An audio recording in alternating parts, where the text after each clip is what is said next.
Assalamualaikum, salam sejahtera, anda bersama saya Syaf Syukri dan ini adalah cerita di mana seperti biasa kami membawakan highlight of the day antara berita-berita yang mendapat liputan ataupun mendapat tumpuan untuk hari ini, dan juga paling penting kami membawakan kepada anda pengalaman wartawan dari Astro Awani sendiri yang membuat liputan tentang perkara-perkara yang kami bawakan yang menjadi tumpuan untuk sepanjang hari ini. Dan untuk hari ini pastinya di astroawani.com saya pasti yang menjadi tumpuan tentang kes kematian Allahyarham Zul Farhan, di mana yang kami laporkan di sini 6 penuntut UPNM di penjara 18 tahun. Saya bacakan sedikit antara gistnya, boleh anda dapatkan di astroawani.com. Mahkamah Tinggi Kuala Lumpur menjatuhkan hukuman penjara 18 tahun ke atas 6 penuntut Universiti Pertahanan Nasional Malaysia UPNM yang didapati bersalah menyebabkan kematian tanpa niat pegawai kadet laut UPNM Zul Farhan Osman Zulkarnain. Hakim Mahkamah Tinggi Dato' Azman Abdullah membuat keputusan itu mengikut Seksyen 304(a) Kanun Keseksaan yang memperuntukkan hukuman penjara sehingga 30 tahun dan denda jika disabitkan kesalahan. Dan 6 antara lain, selain daripada 6 tertuduh tersebut, 12 lagi juga dijatuhkan hukuman penjara 3 tahun di bawah Seksyen 330 Kanun Keseksaan kerana didapati bersalah mencederakan Allahyarham. Dan itu yang dapat anda dapatkan di astroawani.com. Tapi ketika ini tumpuan nak diberikan kepada rakan setugas saya Ridauddin Daud yang kini berada di World Trade Center WTC. Ridauddin yang mengikuti rapat kes tersebut dan membuat liputan hari ini di Mahkamah Tinggi Kuala Lumpur. Dan pastinya kita nak membawakan kisah yang tidak kami kongsikan, kisah yang tidak kami bawakan, pengalaman Ridauddin sendiri sepanjang membuat liputan mengenai kes ini. Assalamualaikum Ridauddin. Waalaikumsalam warahmatullahi wabarakatuh. Baik Ridauddin, saya pasti Ridauddin banyak membuat liputan di mahkamah sebelum ini. Kisah-kisah Ridauddin bawakan, pelbagai kes yang telah Ridauddin bawakan, kongsikan bersama penonton Astro Awani. Jadi bagaimana mungkin Ridauddin boleh kongsikan bersama dengan penonton ketika ini bagaimana perbezaannya tentang liputan untuk kali ini, Ridauddin? Baik, terima kasih Syaf. Kalau diikutkan perbezaannya tidaklah begitu banyak berbeza kerana konsepnya masih lagi sama. Kita perlu masuk ke dalam kamar mahkamah dan disebabkan COVID-19 kita hanya disediakan bilik video link. Jadi tidak dapat masuk ke bilik kamar mahkamah, namun hanya diberikan akses ke bilik video link. Namun berdasarkan apa yang saya perhatikan yang mungkin saya fikir agak lain daripada apa yang pernah saya buat sebelum ini adalah apabila kes ini melibatkan 18 orang tertuduh. Jadi di dalam 18 orang tertuduh itu juga mereka diwakili oleh peguam, bukan peguam yang sama namun peguam yang berbeza-beza. Jadi sebenarnya kalau sebelum ini, kalau contoh saya pernah cover kes Datuk Seri Ahmad Zahir, Datuk Seri Najib Tun Razak, kita hanya melihat beberapa orang peguam bela dan juga pendakwa raya sahaja di dalam kamar mahkamah tersebut. Namun hari ini saya boleh katakan kalau dengan kes-kes sebelum ini saya lihat mungkinlah 1 meja, 2 meja ataupun 3 meja penuh dengan orang. Namun hari ini sampai ke sebelah tepi pun nampak ada juga peguam bela juga berada di sana mewakili anak guam masing-masing. Jadi itulah antara perbezaan yang mungkin paling ketara yang pernah saya lihat. Dan biasanya lah kalau biasa adanya pembacaan keputusan seperti ini, sudah pasti selepas dibacakan keputusan dan sebagainya, peguam bela kemudian akan bangun untuk memberikan hujah masing-masing. Biasanya kalau dalam 1 tertuduh ataupun 2 tertuduh, dalam 15 minit ke 20 minit pun sudah selesai. Namun disebabkan hari ini ada 18 orang tertuduh, jadi bayangkan satu persatu demi satu bangun dan menyatakan hujah masing-masing, meminta supaya hukuman diringankan dan sebagainya. Ada yang minta 6 ke 12 tahun, ada yang minta kurang dari itu dan sebagainya lah, pelbagai hujah yang diberikan. Jadi bayangkan sekiranya seorang mengambil 10 minit, jadi saya anggarkan tadi mungkin dalam 7 ke 8 orang peguam bela yang membawa hujah mereka, jadi mungkin 60 ke 70 minit.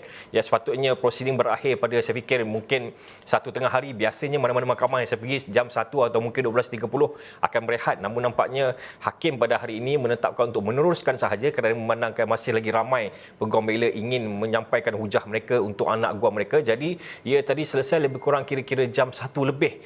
Jadi itulah sebenarnya kelainan. Biasanya kita memang dah sedia, kalau wartawan ni dah sedia, kalau saya pun biasa saya buat lintas langsung, saya dah boleh cakap dekat editor pukul 12 ke atas saya boleh lintas langsung kerana biasanya waktu tu memang dah tidak ada apa dan biasanya memang kita boleh bersedia untuk lintas langsung. Namun hari ini pukul 12 itu sebenarnya adalah kemuncaknya kerana pada waktu itulah hujah daripada peguam-peguam bela mengambil tempat di mana mereka berhujah untuk mengurangkan hukuman kepada anak guam mereka. Namun itulah selepas apa yang dilakukan, apa yang diperkatakan, seperti kata hakim tadi, apa yang diperkatakan sebenarnya ini ini adalah memberi kesan bukan saja kepada mereka tapi juga kepada ibu bapa dan juga masyarakat dan seumpamanya. Jadi itulah keputusannya, 18 tahun dan juga 3 tahun untuk mereka yang mencederakan, 18 tahun kepada mereka yang didapati bersalah mengikut Seksyen 304 Kanun Keseksaan. Namun sebenarnya kalau diikutkan pertuduhan awal adalah 302 Kanun Keseksaan, namun hakim membuat keputusan untuk mengubahnya kepada 304 memandangkan pihak pembelaan berjaya membuktikan bahawa perbuatan mencederakan itu tiada niat untuk membunuh. Jadi disebabkan itulah berlakunya pertukaran dan itulah juga menyebabkan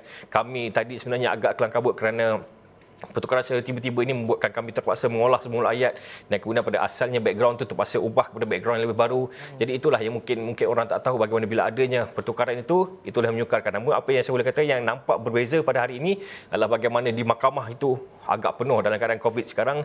Kalau sebelum ini kita hanya boleh nampak beberapa orang sahaja, namun dengan 18 tertuduh dan juga peguam bela yang mewakili hampir setiap tertuduh, jadi keadaan di dalam kamar agak sesak. Mujur kami tidak berada di sana, kami hanya berada video link. Jadi semuanya ikut SOP dengan sangat baik dan kami juga video link juga berada dalam keadaan selesa dan mengikut SOP yang ditetapkan, Syaf. Baik, Ridauddin, mungkin Ridauddin boleh kongsikan juga bersama dengan penonton bagaimana pengalaman Ridauddin nak bertemu dan juga untuk menemu bual keluarga Allahyarham Zulfarhan Osman sebelum dan juga selepas keputusan diumumkan. Mungkin sedikit Ridauddin boleh kongsikan bersama dengan rakan wartawan lain mungkin.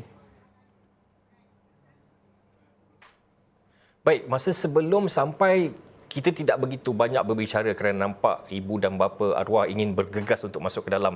Jadi kami hanya sempat bertanyakan beberapa soalan sahaja dan mereka terus masuk ke dalam. Namun dalam keadaan itu nampak mereka bergegas. Jadi kita tidak dapat menjangka bagaimanakah emosi mereka. Kita tidak dapat melihat bagaimanakah dari riak wajah mereka, mata mereka kita tidak dapat lihat. Namun selepasnya nampak kalau diikutkan sebenarnya dari mata ibunya Hawa Osman, saya nampak sebenarnya agak merah, mungkin baru saja selesai menangis. Namun itu sebelum dan selepas. Sebenarnya ingin saya ceritakan adalah pada pertengahannya, di mana pada waktu itu yang mungkin orang tidak tahu di mana ibunya Hawa Osman membacakan keterangan impak mangsa ketika di dalam mahkamah di hadapan hakim dan juga semua yang berada di dalam mahkamah tersebut. Dan itulah pada ketikanya di mana saya melihat dari video link itu sendiri, saya melihat bagaimana seorang ibu yang begitu terkesan dengan kehilangan anaknya, apatah lagi anak sulung, anak yang pada awalnya diimpikan untuk menjadi abang sulung yang akan membantu adik-adiknya ialah untuk membiayai pengajian dan sebagainya, membantu menjaga ibu dan bapanya di hari tua, menjaga serba-serbi sakit pening ibu dan bapanya. Namun mereka hilang anak mereka pada usia yang agak awal, 21 tahun. Jadi di situlah antara ayat yang paling menyedihkan hati saya apabila mereka mengatakan, Hawa Osman mengatakan bahawa arwah merupakan lambang kasih sayang pertama dia dan suami yang baru sahaja memulakan kehidupan.